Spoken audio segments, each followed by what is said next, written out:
Hey everyone, welcome back to the Your Crush podcast. My name is Sid Pace, your secret admirer and your dream girl. So let me just tell you, once upon a time, I was in a store and I met a guy and now he's here on my podcast. So Matt, welcome to the Your Crush podcast. Thank you. Was that a good intro for you? Yeah, it's a great intro. I didn't know what else to say.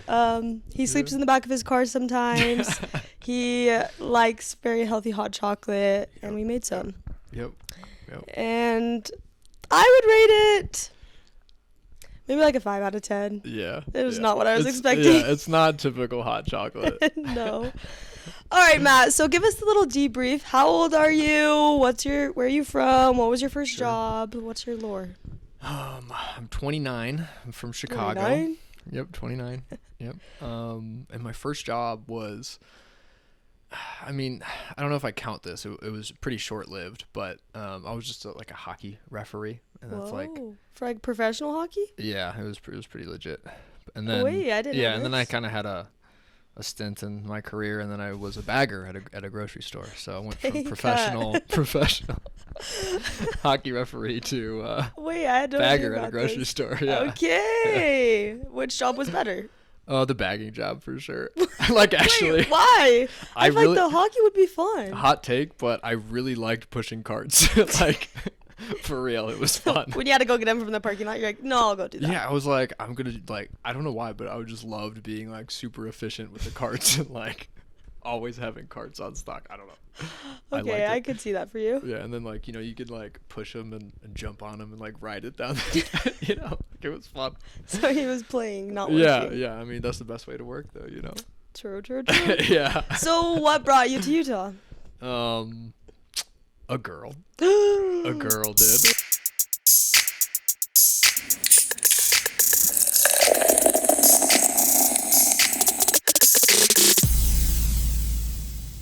Ooh, dude. Kind of, sort of. Tell us about it. I always wanted to, like, at that time, I wanted to be like the mountain man in the woods vibe. I always wanted to like build a cabin, and that was fun. And I was like, I always wanted to go out to the mountains or live in the mountains and do that.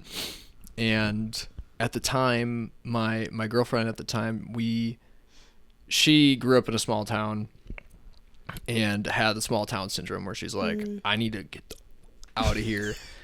And I will go anywhere at any cost. Like, I'm leaving, and either you're coming or you're not. And I was like, I mean, I want to go be a mountain man someday. So like, and we lived in Illinois where there's no mountains, and so naturally, when you live in an area that has no landscape, you crave landscape. Okay. So maybe I need to live somewhere like that because I don't like the mountains. You don't like the mountains? I mean, okay, wait, I do, but I'm just like pause. But also, like, I just am not like a mountain-y girl. Really? I like beach. I guess I didn't know that about you. Well, this is a fun opportunity for us to learn about each other. Yeah, wait, I don't know anything about you. Wait, who are you? Yeah, nice to meet you. Nice to meet you. Okay, so you wanted to move to somewhere with mountains. Yeah, I just wanted to go to the mountains, and it's actually funny. I was in sales at the time. That is funny. Yeah, it's super funny, I know. And not pest control sales for you Utah people. Okay. So it was like corporate America IT sales. It was terrible, Big honestly. Kid. But yeah. My territory was Utah. Yeah, Scott Dahl in Tremonton, great guy. And I was he was one of my clients.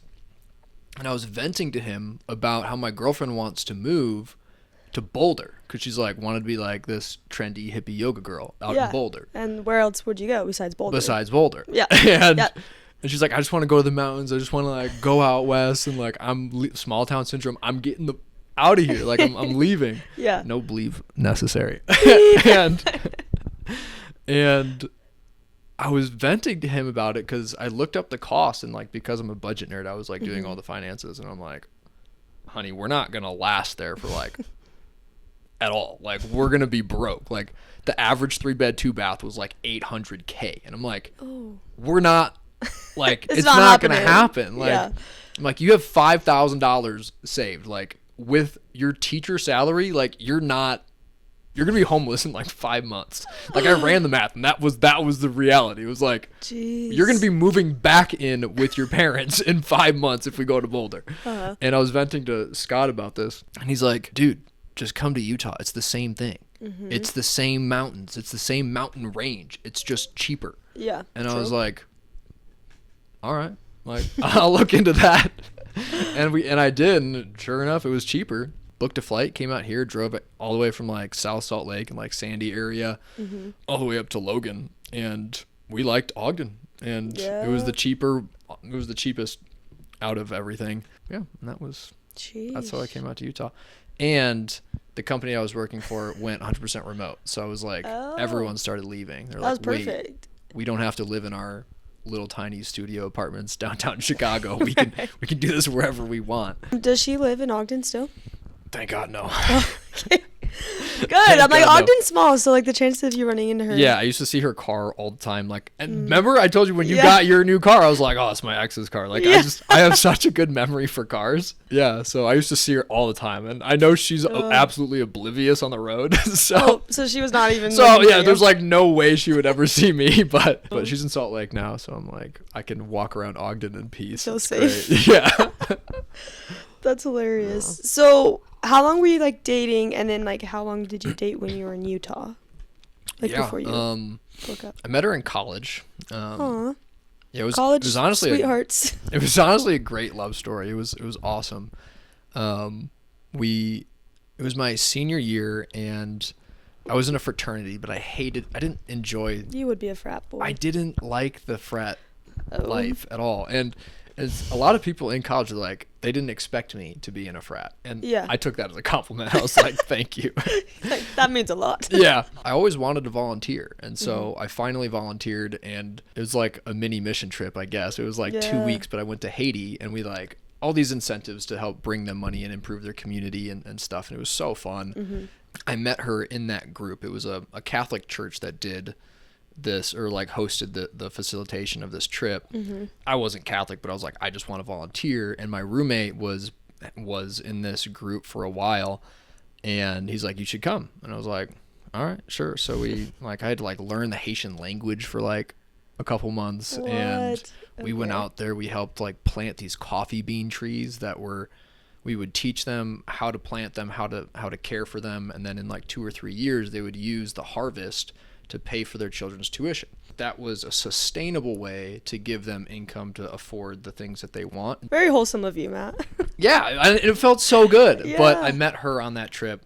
We were the only 2 people from our school that went, and because like the third person backed out. Yeah. So it was just her and I. We didn't really know each other. I had a crush on her the moment I saw her. It was about a 6 month to 8 month slow burn process, which was the best, That is the best. And she had a boyfriend at the time, but I was planting my seeds. The whole time, and it was such a nice slow burn. But eventually, when they broke up, I was like, all right, and you're like, it's my turn to shine. And I was already planting seeds the whole time, and it worked out perfectly. So we dated for on and off for about 3.5, 4 years, and then when we moved out here, things were already rocky. She was trying to back out like before. Like a week before we were ready to move out here, after we had already paid a year's worth of rent up front. We had already paid like $24,000 up front for a house out here. It's already paid for. And she wants to like back out. I'm like, dude, it's what? Too late. Like we already bought the U-Haul. Like what? Like we're going to make this work, or we're going to try. Right. And so we came out, and eventually I was just the only one giving effort in the relationship at that point, and she started to fade out of that, and we just grew apart from that, and it only lasted about 6 months out here. So Sheesh. We moved out here not knowing any friends, no family, no nothing, right? And it was about 6 months, and then we were on our own. So yeah, but now you have friends here, and it's you have family here, so all is well. So what kind of kid were you like growing up? But I was also the favorite. Yeah. I was grandma's favorite. I was dad's favorite. I was technically an only child with my mom, so of course I'm her favorite. But, right. Yeah, I was a little shit. I liked to I would poke the bear. I loved poking the bear, and that's just I Still still am. do. Still am. I love Very it. much rage bait. Yes, I love rage baiting people. Oh my gosh. Oh my goodness. Oh my gosh, I need to make a career out of that. I swear, but Anyway. I was a flirt in middle school. Mm. I played sports. I was athletic. I had a lot of love in me as a kid, but What is like your top 3 hobbies now as an adult? Like, what do you like Oh. to spend your time doing? I mean, just dreaming about getting rich from like any sort of business venture. So Right, just right. trying to figure that out. But Entering giveaways to win sports cars, yes, and he'd never won the car. no, I was really certain I was gonna win. Right, it. you were. Do you You're like, remember that? if I I- win, like my life's just gonna I had take wrote off. like manifestation letters to Yeah. myself. Like You put it on your put wall. on posters. It was Yeah. crazy. Dedicated. It didn't happen. It didn't happen. Yeah, so outside of dreaming of figuring out how to get rich, pretty much pickleball, and then hot chocolate and tea, little things. True. Green tea, really just Mhm. any tea. I love tea, so I love tea too. tea time. Tea time. I love drinking it. I love spilling it. Yeah, the you do things. love spilling it. Oh, I'd be ranting. My last question before we get into all of your lore and all of your Oh, yeah, yeah. dream chasing and Oh, yeah, yeah. ghosting I forgot that's the people point and- of this, yeah. yeah. How did we meet? So Oh, tell me the story. I almost Like, want to hear it from your perspective. I well, almost want to hear you this say is my it. podcast, so you go first. Dang, okay. Gotcha. I needed to run to Smith's to grab just something, and it was quick in and out, but essentially like my quick trip to head into the grocery store and out was there was some cute girl that was right in front of me basically doing the same thing. Mm-hmm. And I mean, I just had to say something. So I at first when we checked out, like I came in, like checked out pretty quick. She was do the same routine, and I was like, "What's like? Okay, cool." Like, and then I was thinking the whole time, like, "How do I say something? How do I say something?" And I just didn't know how. And for any of the guys listening, you guys know this, but if you get too in your head and you think too much about what you're gonna say, like it doesn't happen. Mm-hmm. And sometimes you just have to just like go with your gut or just say something. Don't wait. Just say something. So open your mouth. Yeah. And so that's what I did. I mean, at first I freaking butchered it. Like I didn't say anything. I just walked to my car and then I was like, no. And then so I like pulled out my car, and then I saw her get to her car, and I like pulled up next to her car and beeped at her Literally and honked rolled the down my horn. window. I was And like, what's happening? yeah, and was like, "Hey, I think you're cute." Like, I don't know if I asked for your phone number right there or not, but I think I you did. Yeah. I think I did, and that was it. So, Yup. yep. And then weren't you going to like a work party? Halloween? No, scene? you were going to a work party. I You was? were there getting like poster board or something for like a work party. Oh. Yeah, that was you. Yeah. But, That was me. Sorry. yeah. True. Yeah, so Aw. that's how we met. Smiths. Yep. And then you've been in my phone as Matt from Smiths ever since. Really? I Yeah. should put you as Sid from Smiths because I Yeah. don't have from Smiths on yours, but It's just funny. yeah. And then anytime I talk about you, I'm like, oh yeah, Matt from Smiths. And they're like, Everyone probably knows me as Matt yeah. from Smiths. And they're like, oh, does he work there? I'm like, no. Oh, He gosh. just Yeah, he's a stalked me bagger. once. He He's was a bagger. He was in charge of the carts. Yeah, he's the cart manager. He's a big deal. So if you're single and looking for someone to meet, try the grocery store. Honestly, underrated place. No, literally. And then we went on a date like a week later or something like that. Ice cream. Ice cream. And it was just like, I could tell. I was like, I don't think this is going to work, but he's a cool guy. Dang. Were you not thinking the same? It's That was kind of like- hard to tell. That was on like a 3 first years date. ago. 2 years ago? Probably 2, year and a half, 2. I was like, I don't know exactly if this would like work, but he's like a Yeah. cool guy, so like Yeah. we can keep hanging You're like, out. I want 4 kids, and I was like, I don't know if I want any. I said that. Yeah. Why was I telling you how many kids I wanted I on this don't know, date? because that's I don't know. Nice. Anyway, that's how we anyway. became friends. We've been dating ever since. We've been dating ever since. No, we have not. Matt likes to rage bait me and cause drama, and then Whoa, cause drama. I don't know about that. I'm also good for advice. You talk to me about advice sometimes. Yeah. And same, like when it comes to dating, like people in my age range, usually it's like 30-year-old moms. Oh, when we're talking about our dating partners? Yeah. 30-year-old moms, 40-year-olds. Like, shout out to her, bro. I hope it works out with you guys, honestly. We're friends, and I'm cool with that. But, hey, yeah. gotta start somewhere. Yeah. Shifting gears a little bit, you mentioned this when you got here, and now I'm excited to hear more about it. Oh. So tell us a little bit about what you're doing for work, because you haven't been working for a minute. So what's your dream job? Like what? Yeah, well, what's the update with that? I guess. Sorry to call you out like that. He hasn't been working at all. Yeah, I know. I was gonna say like, let me talk. Sorry. It's all good. Say your piece. It's all good. Yeah, I was working. Essentially, and people might resonate with this, and I hope they do. But I was working just a job that I didn't like. I didn't know what I wanted to do. Yeah, I didn't know what I wanted to do in college. I didn't know a degree. I didn't know any of that stuff. I just was unsure and uncertain. So I went the safe route. I went business management, and I had a minor that I was interested in, which was psychology. After that, I still played it safe. Everyone said I'd be good at sales, so I went into sales. And I didn't love it. I was good at it, but I just didn't love it. And when our company was I think we got bought out by private equity, and they were making a bunch of changes, and I knew that like our whole sales team was going to get cut.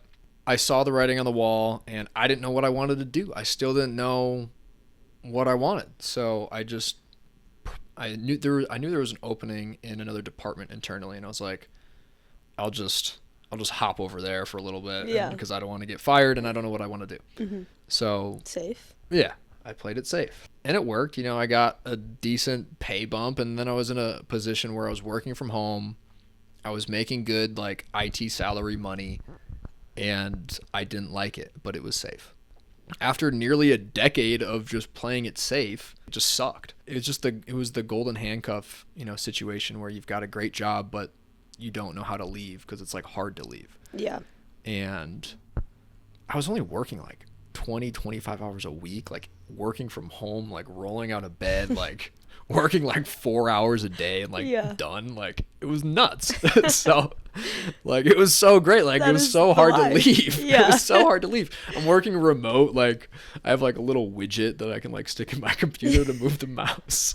Like I was a professional. Like I hate this job, but I don't want to leave. Right. So at some point there was some big layoffs that happened, and my department was one of them. And so I got laid off in December of this last year, 2024. They gave me a decent severance. They gave me a 2-month severance that I turned into 5.5 months that I was able to live off of, which was great. That's crazy. And then I was also able to pool unemployment off of that because I didn't get fired and I didn't quit. If you get fired or you quit, you don't qualify. You have to be laid off for like no fault of your own. Yeah. So then I was able to pull another 6 months of income off of that. So I had like almost a year of like financially, I don't even have to tap into my savings. Which is so nice. Yeah. And like the dream. Yeah, my dad was like, you should you should get out there, like you should get back to work quick. And I was like, Dad, how many people get 12 months to like take a break? Literally. And get paid. Yeah, like how often do you get just like a year off to do whatever you want? Yeah. Like never. So never. I'm taking this. Yeah, and then, probably a year and a half before I got laid off, I was already researching other jobs and like trying to find basically how can I retire early because I hate working and I don't want to work. So I was like, how can I figure out? And once you figure that out, let me know. Well, I figured it out. Okay. I figured it I'm out. excited. Yeah. And, I started, whenever you start like researching how do you like make long-term wealth, everyone online is like, all the internet gurus are like real estate. Yeah. And so I started researching real estate. I researched for probably like 3 years and just like, and really got to know the industry. Eventually I found the glamping method. Mm-hmm. And I'm sure you've probably heard some of my interests in glamping over the last year and a half or so, but he wants to have a resort. Yep. In the middle of nowhere, in the mountains. Yep. Pretty much anywhere. I mean, because then you don't have to do anything and you get paid. The life. Yeah. For Matt. Yeah. From Kind Swiss. of. Yeah. Yeah. Simplified, but yeah, I found the glamping method, and on the spreadsheets, it looked way too good to be true. I started reaching out to a bunch of people who were successful in glamping, and I was like, hey, I want to do this. I've ran the numbers on this. It seems way too good to be true. Yeah. Is it true? They're like, it is. And I met a couple people and befriended them, and they're like, yeah, come on out, like check our place out, like we'll show you how to like get up and running, and if you want to do this your own. I was like, wow, great. That's so nice of them. I know. Built a pretty good network over the last like year and a half, 2 years, and they showed me the ropes, and I asked them like, is this really like as lucrative as it looks? And they're like, it is. Crazy. But eventually some of my network said, a few of them said, we're pivoting to RV parks. I didn't know anything about RV parks. What is that? I didn't research Why? this. Yeah, I haven't come across this one yet. And they're like, it's just a lot easier. Like, it's concrete pads and utilities, and then just mow the lawn. Like, that's all you. Wow. You don't got to worry about like vertical structures I where can do like that. someone puts a hole in the drywall, or a tenant, the professional tenants that squat in the house and they never leave, and you have to evict them and go through all this legal process. You don't have to deal with any of that because it's their RV. If you want to kick them out, you just tow them. Like, they're gone. They're So, gone. Problem solved. Yeah. And that was certainly oversimplified now that I know more about it, but it was just as lucrative as glamping. That's kind of what my last 9 months of unemployment has kind of been, is just, exploring, do I do glamping? I got to go all in on something. Yeah. And the numbers work great here. What is it going to be? Is it going to be glamping? Is it going to be RVs? What is it? Finally got a job working for Let's go. literally the best RV park like No investment way. and like holding company Matthew. in the market, like the best. Okay. And where is it? I mean, it's only, I think they only have like 10 to 20 employees. It's still really small. Yeah. But the whole RV park industry is so small. Here are the numbers. I'm ready. Pull up this spreadsheet. Yeah. So 85% of the RV park market is owned by mom and pops. So Okay. really it's like boomers. It's like all the boomers that own these RV parks. Yeah. But they're all reaching retirement age and they're selling. They don't want to deal with it anymore. They're either just getting too old. They're like, our RV park has become, more valuable over the years, healthy selling check. Like, we're ready to get out of it. Yeah. And that's 85% of the market. Only 15% of the market is like professional, and that's like KOA and like Jellystone and like those big resorts. So it just means that there's a lot of room to buy all of those RV parks that are being sold by the boomers that just don't want to own them anymore. Okay. So there's a lot of opportunity to purchase these, and then it's kind of like flipping a house, just on RV park scale, where you buy awful looking home that needs a lot of work. Yeah. And you put new carpet in, you paint the walls, you put new doors in, you change the windows, you give it an uplift, a facelift, and then you sell it for profit. Right. And it's the same concept, but you do that with RV parks, except you don't sell it, you just hold it long term, and the house reference, you just put a tenant in it. And now the value of the house has gone up because you made it look nicer. Yeah. And you made it more valuable, but you also have rental income coming in from it. So you have people paying off your mortgage. And so eventually, after 10 years, you have a house that your tenant paid off for you. True. And you made improvements to. So it's worth more. And then if you ever wanted to sell, you have a healthy check to retire early. Okay. So your job is working for that company. Okay. And this specific role will be raising capital for them. And I don't know what that means. Yeah, Please for anyone who expand. doesn't know what capital is, it's essentially just cash. It's just money. Yeah. That's in the real estate world. Okay. So this company has a goal of purchasing a portfolio of RV parks instead of just like one RV park at a time. And this is the first time in the industry that someone's purchasing large portfolios of already established RV parks, because it's still like such a new industry. But this company is at they're the best in it right now, and it's so great. But take a guess at how much money this 8-park portfolio is going for that we're going to try to buy as a company. I'm gonna say. I'll just say it's more than you think. That's your clue. $100 million. Yes, actually, it's Wait, actually? $111 million No is the way! answer. Good shit, dude. Thank you. Yeah. So That's so much money. I know, it's crazy. Holy crap. It's crazy. So Okay. they already have like 60, and they need help raising the other like 35 or 50. They need 35 million for a down payment. Oh my. You think I could donate down a dollar? Yeah, That's all I got. That's your job. That's a lot of work for them. So they're like, let Matt do it. So yeah. So that's how I'm getting my foot in the door, and Nice. I'm gonna help raise that money. I'm getting Mad, paid what I let's want. go. They literally asked me Yes. like, how much do you want to get paid? And I was like, this much. And they're like, okay. And I was like, okay. You're like, I should have asked for more. Sick. Yeah. And, When do you start that? About a week and a half. The cool part is how I got it. Okay, I'm ready. I probably have sent like 2,000, 3,000, 4,000 applications over LinkedIn. Yeah. Love that LinkedIn place. is a black hole. Like, Very it's true. terrible. It's terrible. Yeah. Oh my gosh, it's full of AI screening, and if your resume doesn't have the exact keywords, it just goes to the trash. It's terrible. Yeah. What I did, and this is encouragement to anybody else who's looking to find a job, this is my advice. Take notes. Yeah, this is what I did, and it worked really, really well. I pretended to be an investor. I got these ads on my phone while I'm scrolling, and it's like, are you an investor looking to invest in RV parks? Because I was already doing research, so I was getting targeted, all these things. Yeah. You're like, yeah, I am. Yeah, and I was like, if this allows me a free call with them to like get in front of their face, sure, I'm an investor, you know? So yes. I kind of lied about that, but this like if you hit no, then they're like, sorry, this isn't for you. Yeah. So I had to hit yes. And I did this to several companies. And it works because they take your call. They think you're an investor. They're hoping that you'll invest with them so that they can buy $100 million portfolio projects. Right.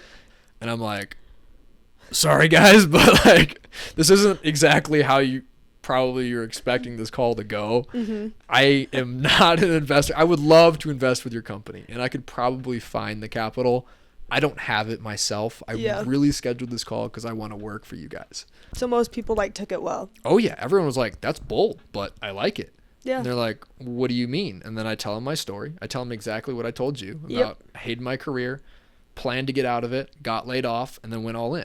Yeah, so I just told them the whole story, and they're like, I love it, and that's eventually how I got this role. That's iconic. So, good job. yeah, and I did this rinse and repeat with every company. Yeah, and that's kind of the advice, is to just kick in the door or find a way in however you can, and just spill the beans. Tell them that you want to work for them, and tell them your story and have conviction behind what you're saying, because likely they're going to resonate with it and they're going to admire it. Right. And they're going to respect it, because a lot of people are in the same boat where they don't have the courage to do what they want to do. Period. And yeah, so I talked to Jen. She liked it. She was like, let me talk with a couple of the people. Let me talk with the owner. Let me talk with a few people. See if we can find some work for you. And I was like, sweet. Yeah, that's great. Over the weekend, I decided that I didn't want her to speak for me to the owners and all these other people. So I said, hey, Jen, like, thank you so much. But, you know, I was really hoping that if I could get in front of the owners myself and speak to them myself, they would hear a lot of the conviction behind my passion, and they would resonate with that. Is there any way that you can set that up? Yeah. Attached him, scheduled a call. I got in front of the owner. Hey, okay. Yeah. That's sweet. Did the She's same just willing thing. to help. Yeah. Yeah. Because, you know, when you're authentic about it and you show drive, people want to help. Yeah, they So do. it's okay. Matt, congrats. I know. That's like Yeah. a lot of like, I mean, just this whole time that you've been laid off, like I feel like you've just been putting in the work and like doing the most, and like not letting yourself like get down and stuff, because you know what you want. Oh, I so mean, you're, like, I've definitely been down before. no, and like for sure, but like you still like kept your eye on like what you wanted, and you're like, eventually I'm gonna get there and I'm gonna figure it out. Just gotta keep trying. Yeah. Who has been like someone or like multiple people that you've like looked up to when you've like felt maybe stuck or not sure of like the future? Sure. This one guy that I met, he's my age. His name is Lex. We'll have to tag him somewhere on this. Tag but Lex. Lex is the man. I love Lex so much. He's also my age, 29. Oh, I'm so old. I know. I'm almost there. Just kidding. Yeah, it's rough. But he's also 29, and I met him down in Arizona when I did the same thing. I kicked in the door. I said I was an investor, didn't ask for work, and these guys were like, I mean, there's a project going on in Arizona if you want to go help with.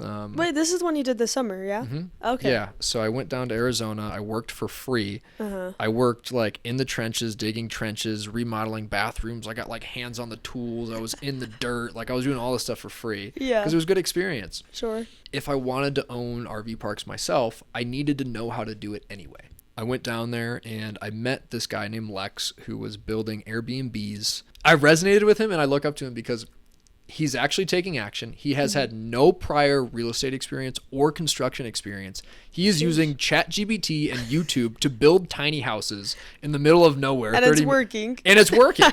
That's crazy. This guy has great ambition. It's everything that I want to be. And it was just so nice that he was the same age, no prior experience, just like myself, but like going after it and is doing the same thing. And I can see basically where I will be through him.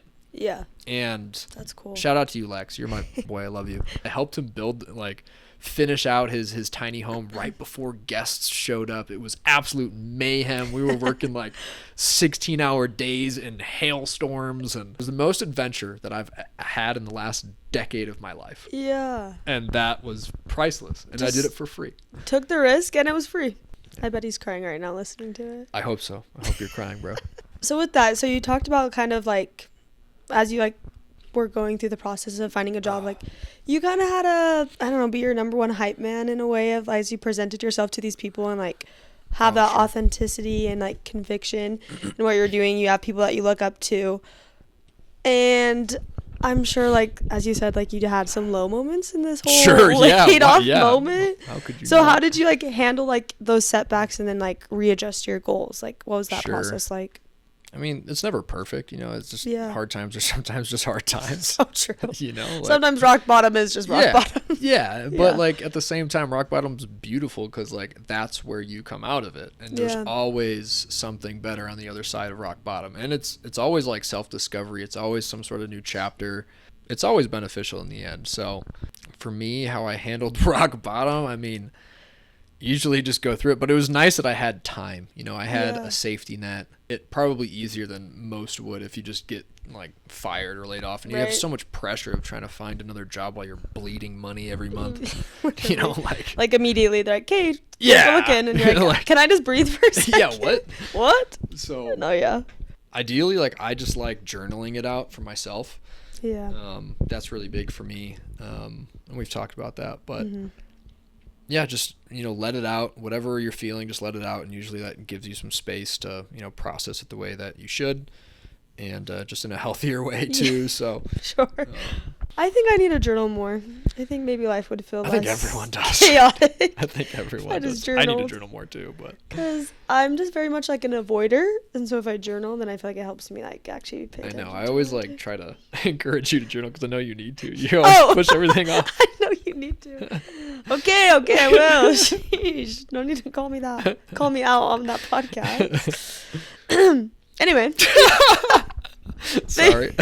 That's okay. I needed to hear it. Tough love. Yeah. I have been your tough love. Yeah. I have been. I always, Well, thank you for sharing all your words of wisdom and just kind of like your journey like with finding a job, because finding jobs are sucky. But then you find something you like. Always a door that will open to something that hopefully. you want to do. And you did the same thing. You were looking for something that you wanted to do. Yeah. I admired you for that. You actually you knew what you wanted. You wanted to do PR in some sort of way, and you got something related. And true. Yeah, definitely. You're doing it. We're doing it. We're trying. You're doing great. Thanks. It's definitely a good like foot in the door of just kind of like bringing that awareness of like what I'm capable of, how other people do the work in the field, and just kind of like real life PR marketing and kind of see how they do it, so then I can look for that in the future. So what do you want in the future? Oh, you're the host. Thanks for having me on your podcast. You're welcome. Something I want to do in the future, I don't know. Like one thing I love about this job is how involved it is in the community. Yeah. So I want a job that definitely has that element to it, and I'm not sitting at my desk all Maybe day, every day. a new place that you care about, Yes. like the beach. The beach. A new place that I love. Not the mountains. Not the mountains. Don't get me wrong. The mountains are beautiful. Yeah. And I like take a hike and I'll paddleboard and all that. But anyway. But the next time you're gonna take a hike. The next time I'm gonna take a one-way flight. Yeah. I'm out. Yeah. I don't know. I think working when I was in college, I think I thought a lot about working in like entertainment or the fashion industry. Oh yeah, that's right. Just because both of those are always changing, and I can't do the same thing like more than once. And yeah, I like that. I also like the lifestyle that it comes with of like going and attending events and being a part of stuff like that. Yeah, that's what you mentioned. That is nice, just to get away from like the computer. Yeah. Oh my gosh. And I'm like, I'm getting paid, and I'm here interviewing someone at a red carpet. Like, that'd be sweet. Yeah. Catch me in a couple years. I'll be there. Maybe I'll be interviewing you. No. Okay. This is the only interview we're kidding. Yeah. Okay, switching gears before we wrap up. We're going to ask Matt from Smith some fun questions that I just feel like some fun stuff. Just help us know who he is, you know? Sure. Maybe, I don't know. Okay, who would play you in a movie? Who would play me in a movie? Yeah. Oh, I thought it was. Who would I play in a movie? Okay, yeah. Who would you play in a movie? I thought about that one, and I like my answers. Yes, you have good answers. Crush from Nemo. Yeah. Love that. Such a cool dude. Yep. And then Cody Maverick from Surf's Up. It's like, Cody's mean, bro. Yeah, just let me be me, bro. Like, insert clip. That's your insert clip now. What is a guilty pleasure of yours currently? Definitely those Reese's or those Reese's. Hold on. not the Reese's. The peanut butter cups Reese's. Reese's. No. Reese's, bro. They're Reese's. You're probably right. Reese's. You've said that your whole life. Yes. Okay. Continue. Yeah. But those I try not to eat. Mm-hmm. My roommates are so health conscious, and it's good because Then it makes you be health conscious. Yeah. Sure. These Reese's cups,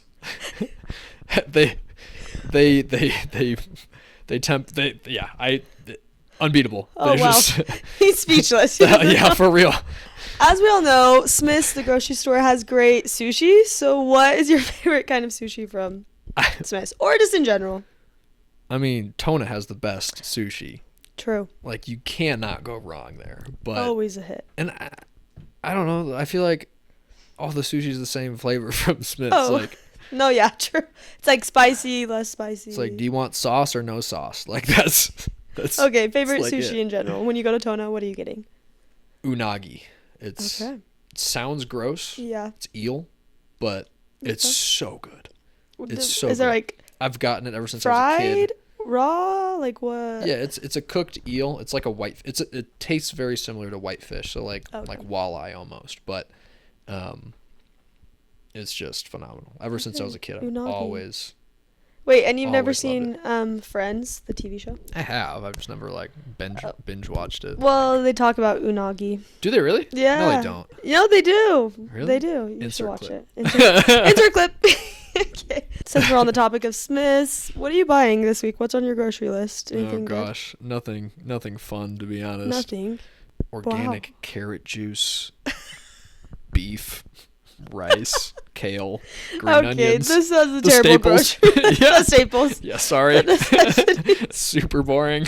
That's okay. Thanks for being honest. Yeah. That's all the Your Crush podcast is about. Okay, last thing is, what is something, someone that you have a crush on or that you're crushing on right now? Or just like something you're obsessed with? This is the Your Crush podcast, so you have to share. I have to share my crush? Yep. Just this new job. I'm just stoked, but it's going to be hard to like transition from 9 months of freedom to to a job, but yeah. But it's excited. Remote, right? So it is remote. I almost wish it was in person so I could just have a better routine, but that would be nice. Yeah, but that's in Tennessee, and my dad wants. You're the only 10 I see. Oh gosh. I'm joking. I'm joking. Cringe. Okay, so it's in Tennessee, and your dad what? My dad lives in Tennessee, so he's like, "Oh, hey Matt, they're based out of Tennessee." And you said what? Wink, wink, and I'm like, "Yeah, Dad, I've just been trying to focus on getting a job right now. I'm not thinking about living situation yet." Yeah. Plus, you just recently signed your new lease, right? Or I guess that was a couple Yeah, months it ago. was like 6 months ago, but Oh, yeah. bad friend. It's fine. Sheesh. Yeah, but yeah, I'm just stoked. Like it's just really nice to finally, after like a decade of not enjoying like fully what I was doing, Yeah. just to finally like be excited about being in an environment where everyone's on the same path, everyone believes in the same thing, everyone is motivated by the same stuff, and yeah, so Sheesh. Well, you deserve it. I think that's a great crush to have right now. Thank you for sharing. Yeah. Any last thoughts, comments, concerns, threats, anything you feel? Threats. No, Oh my please, gosh. no threats. But anything you feel the need that you need to say? You said it all. I'm excited to prove to you that I'm an 8.9 out of 10 player pickleball player. Oh, yeah. I'll see you on the courts. Yeah. Insert clip of me stomping Sydney, just no remorse, just No, ultra competitive. take that clip out. Yeah. It can be funny. Yeah. Well, sweet. Thank you for coming on the Your Crush podcast. You're welcome. Share it Thanks with for all your having me. friends, your loved ones, your crush. Share Yeah. it with your new coworkers. I'm sure they'd love to hear all about it. I'm excited for the spicy new content that's going to be coming to this podcast Spicy that I've new heard content. about. Oh, whoa. Don't spill the secrets. I'm not Hey. gonna say anything. I think we should end the podcast. Yeah, we probably should. Love you. Bye.